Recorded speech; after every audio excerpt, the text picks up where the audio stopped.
As you start improving at Smash Ultimate, eventually you have to nod your head at most things and adapt rather than complain.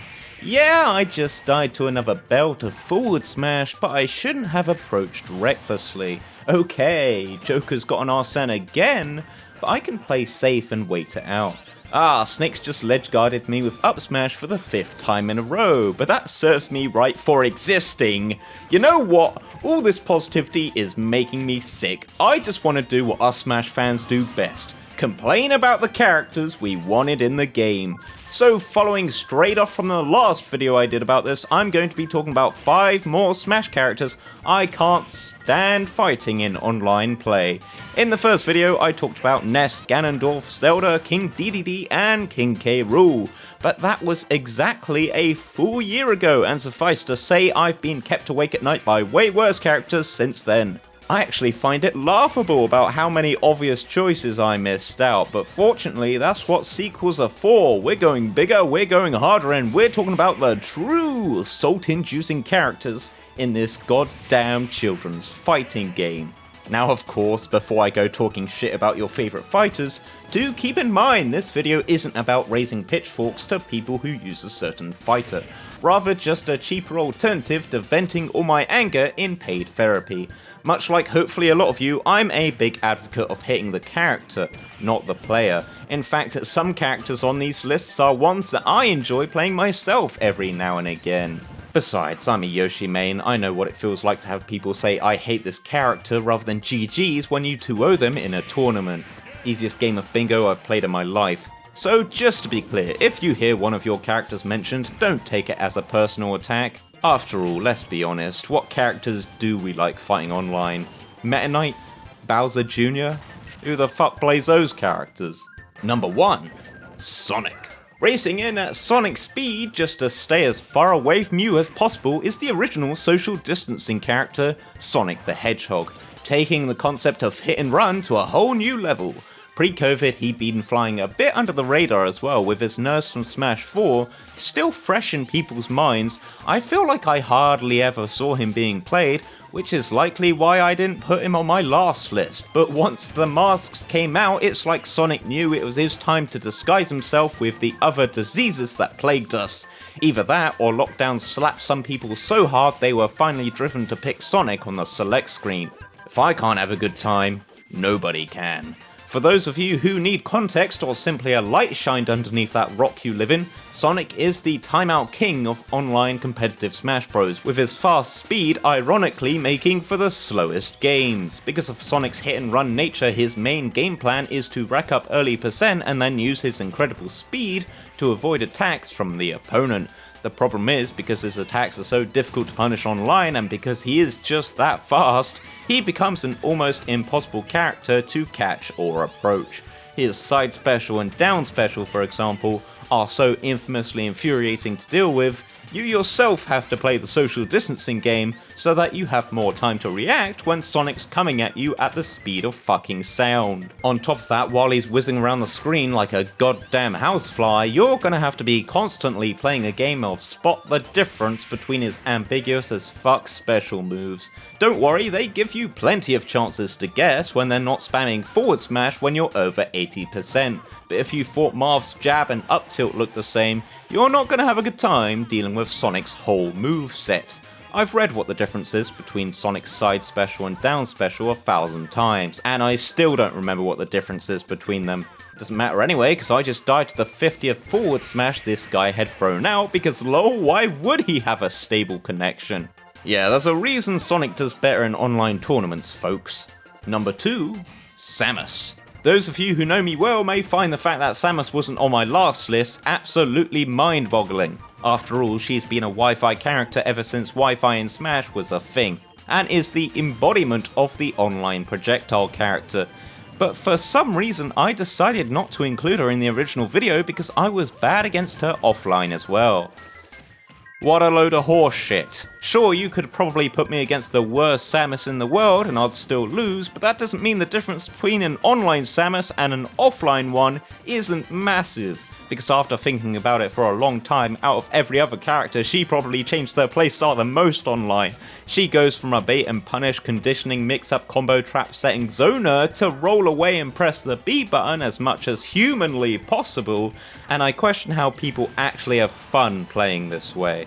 If you're allergic to pressing anything but the B button, play fucking Snake! She is just one of those characters online that you know is super fucking punishable and predictable, but you just can't lower the brain cells in your head enough to punish whatever dumb shit she's gonna do, even if you cave your own head in with a hammer. Yes, this Wi-Fi Samus is going to charge her neutral B and roll if you approach her. Yes, this Wi-Fi Samus is going to shoot continuous missiles at you and use her charge shot to punish or shield or jump.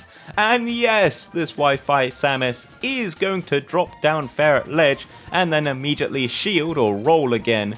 And no, I still won't be able to punish any of it because these Samus mains are running their connection from a fucking potato. Like I said before, you could be the worst Samus main in the world and you would probably still beat me. In fact, you would probably still beat a lot of people. But if you're like me and you have a habit of losing to even the worst Samus mains online, just remember, even the best players in the world lose to a Wi-Fi Samus every now and again, so just do what I do. Sit back, relax, pick a character with a reflector, and watch as the universe takes care of the rest. Some people just don't know what to do if they can't shoot projectiles at you. It's kind of funny. Number 3, Cloud. After we just got a character with a bigger anime sword, I feel a bit silly talking about Cloud, and honestly, most sword characters could quite easily make this list, but for some reason Cloud has always stuck out as one that's particularly annoying and common online. I would say I've reached my limit with this character, but jokes like that only add to my suffering. So why is Cloud a Wi-Fi character other than his big old sword and spammable out of shield up special? Well, it's because unlike most characters, his kit doesn't really fall apart online. He's a pretty easy character to play with simple bread and butter combos that rack up a ton of damage. He's got good spacing and moves that you can spam all you want without the risk of punishment from the majority of the cast, thanks to his fantastic range.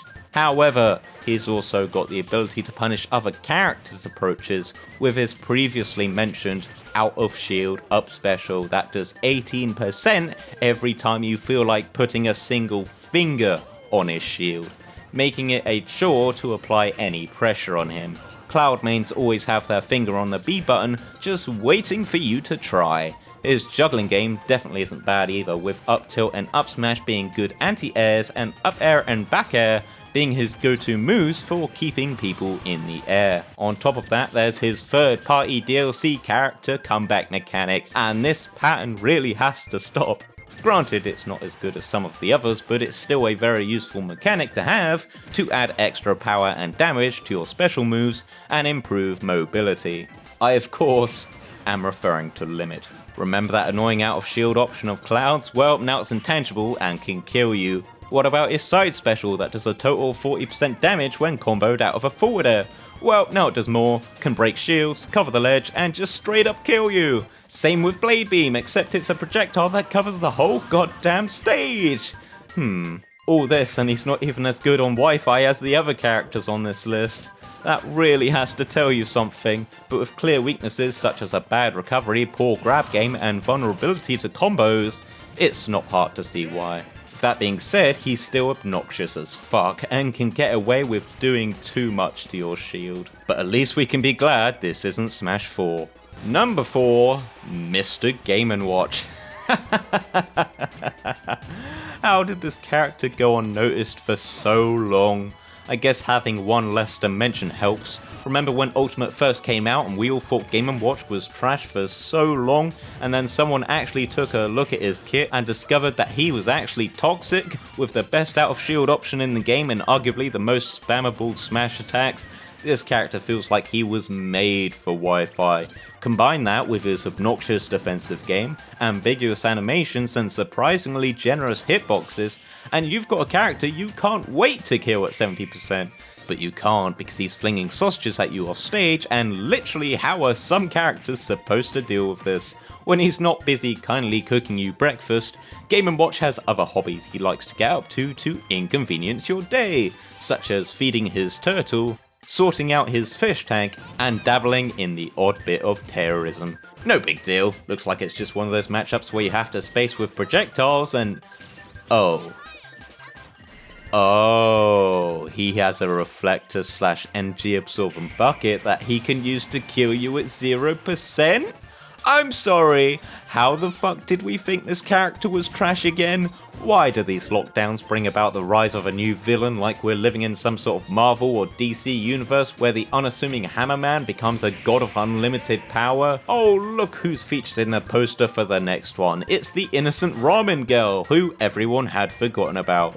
Until now. What's the counterplay here other than hoping you kill Game & Watch early so that he actually has to approach you and not just stand there playing the game of Chef Fire Bucket like it's some rock, paper, scissors spin-off game? Get him in the air, that must be the key to success.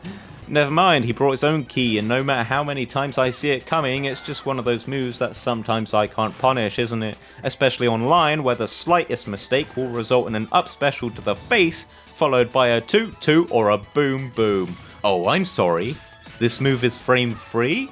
Whose bright idea was that? No frame free move should have this hitbox while also being fucking invulnerable, and letting you escape a counterattack just in case you miss.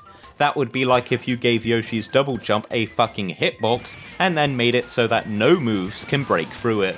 I am so sorry, Cloud, I should not have complained about your up special at all. I have seen the error in my ways and I've discovered what true privilege looks like. Jeez, no wonder why I've been timed out by this character in tournament. It's like he's got an Uno reverse card for every type of play style. What the fuck did we all do wrong in our past lives to deserve this kind of judgment?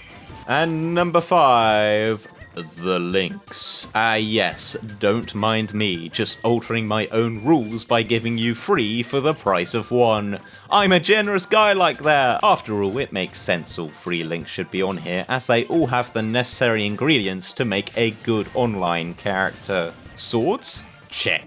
Projectiles? Check. Up special out of shield? Check. Lag? You better believe it, it's one of Lynx's most common bread and butter combos. What's a LAN adapter, asks every 12-year-old who plays these characters? Sure, obviously not all Lynx are equal in this, with Toon Link being the less Wi-Fi character out of the 3, and Young Link having the unique trait of being able to camp and mash. But it's regular Link I always see most commonly, and you can usually tell how good they are by how much they spam up smash. Of course, Nair and Remote Bomb are the true GOAT moves of the character, and the hitboxes on those moves are low-key disgusting, but that doesn't mean I'm not going to lose to the occasional Link that rolls and spams Boomerang. It's the Samus situation all over again. Having to deal with this bullshit on a laggy connection makes most people go insane.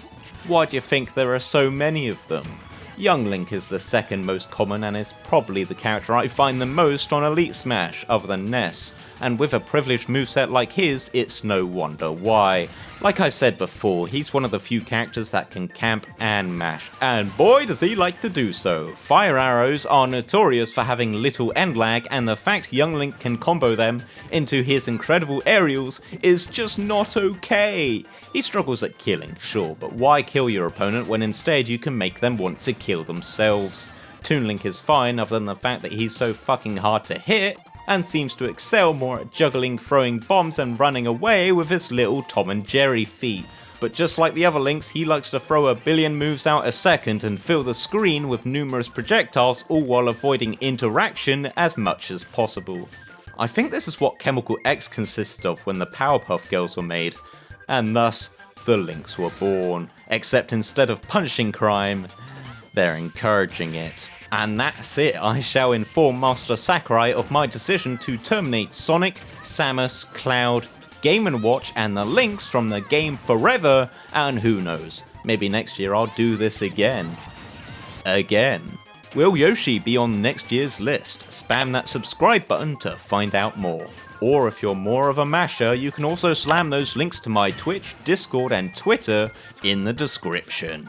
But yeah, welcome back to NintenDan actually uploads a video every week. I'm in a new house with a new microphone and I'm still sorting a lot of shit out. But my new upload schedule will be a video every Sunday at 8:30 BST or 12:30 PT. Unless I die or something else happens to me that inconveniences my work. Anyway, Ban Wolf should be dropping in the not so distant future along with a few new projects along the way. So stay tuned. And I'll be seeing you all next week. Peace.